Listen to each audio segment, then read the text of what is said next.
What we do is to amplify views and project value. And value has to do with how much one is able to contribute to life and living. Personal development is key to what one gets to achieve in life or what one doesn't get to have. And this is just how I welcome you onto this edition of the Live TV Show. Wow, so today we'll be talking about something that seems abstract, but then, some of those things that are not tangible really make a huge difference in life and what one gets to become. So we'll be talking about personal development, pathways and prospects with somebody who knows a lot about this because his life is a reflection of what personal development can do. Join me as I make welcome the member representing Nnewi North constituency at the Anambra State House of Assembly, Hon Nonso Okafor. Thank you. It's good to have you. By the way, I am Ife Aron Okafor, and that means we're from the same family. That sounds nice. Yes, please. So, Hon, it's so good to have you on the Live TV show today. My pleasure being here. Now, first of all, let us conceptualize what personal development is all about. Okay, thank you.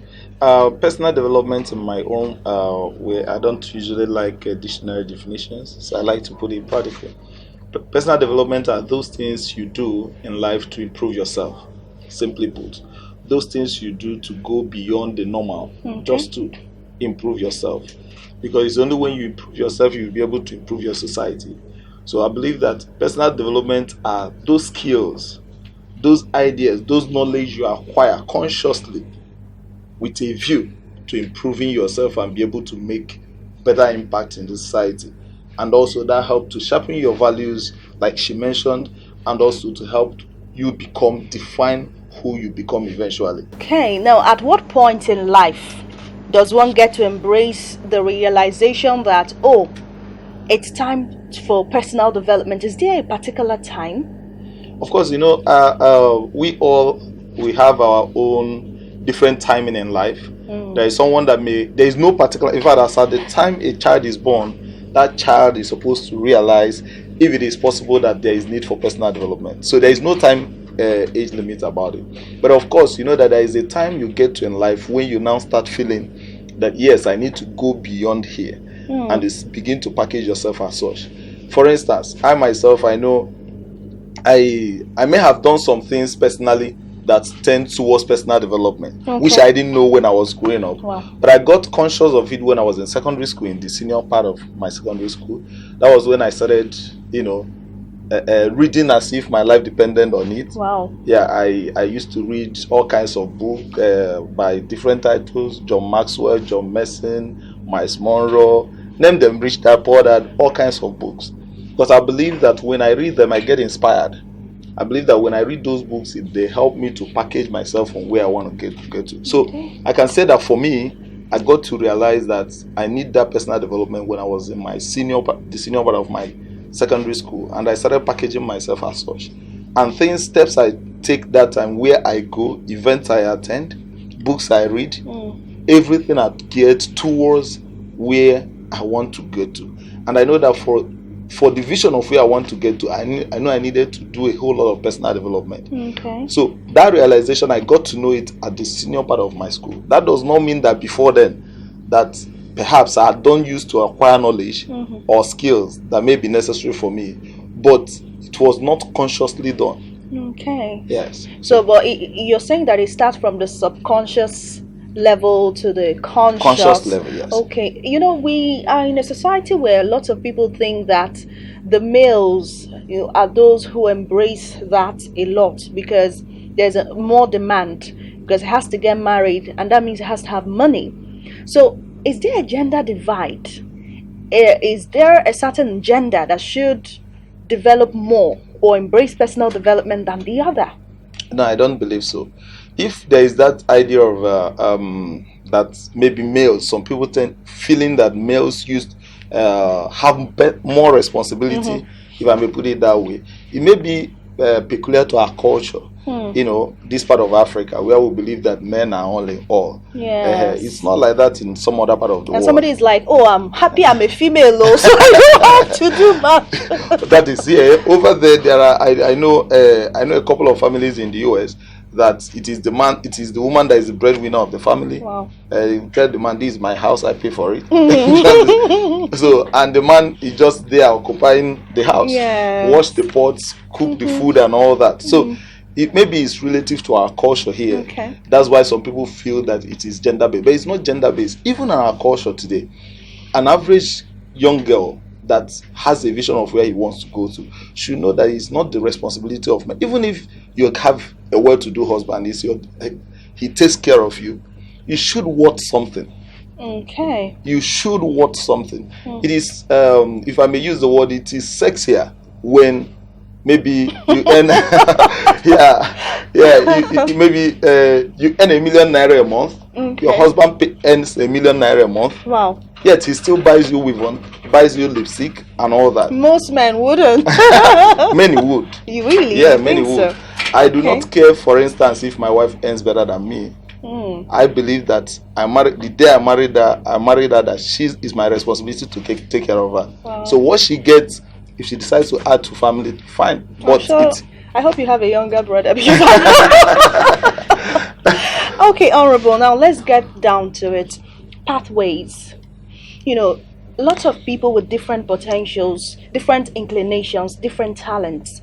What are the pathways that you have identified in your personal move of personal development that you can recommend for somebody who is passionate about getting better? For someone who is passionate about getting better, I will not recommend so many things. I will recommend knowledge. Always be eager to learn. Always be eager to learn. When you have that consciousness to learn, a whole lot of other things follow. For instance, when I finished secondary school, at my senior secondary school, I enrolled to study computer. As at that time, computer is not as trendy as it is now. Now, an average young person believes I should learn computer. But then it wasn't like that, because it's only a few centers where I had ever seen computer physically. That was around what? Around 1997. So I enrolled to study computer, and as at the time I was doing it, I just knew that they say the world is getting computerized. And when I heard that word computerized, I said, oh, this thing has to do with computer. And to avoid being left behind, it's better I key in on time. I don't like being a laggard. I like to be one of the trailblazers. So that was how I learned computer. And when I started reading books, I found out that when you read, your eyes open to a whole lot of things, a whole lot of opportunities and possibilities. So, in summary, what I see as the greatest pathway for me is knowledge. Knowledge. I seek knowledge as an IT student. Then I was serving in Prudent Bank. Then I remember there was a time this Success 2 Development Center, Lagos, the publishers of Success Digest and Sports Digest, they were doing one program they call Success Academy. Okay. That time I was earning, as an IT student, I was earning 8,000 naira. So they had a seminar. The seminar fee was 25,000 naira. So you can imagine how many months' salary it was. But I paid that fee and went all the way to Lagos. The very first time I went to Lagos to attend that program, guess what? Because I could not afford hotel where I would stay, I took night bus after work, got to Lagos around 4 a.m., stayed in the park, freshened up. 9 o'clock, I went for the seminar, finished, entered night bus and came back. I didn't have anywhere to stay. I paid my 3 months salary just to learn that skill. Wow. And I think it helps. So for me, if I stand here to talk to you tomorrow, I'll keep talking about be conscious of having knowledge. Okay. When you're a good reader, if you go through my profile, a whole lot of things you see there is training here, training here, training here, training here. I do all kinds of trainings, and I invest heavily on books. In fact, there was a time I was looking at my library myself. I asked myself, I said, "Smart, are you crazy?" Wow. Because I know then, as a nobody, I had books I bought 12,000.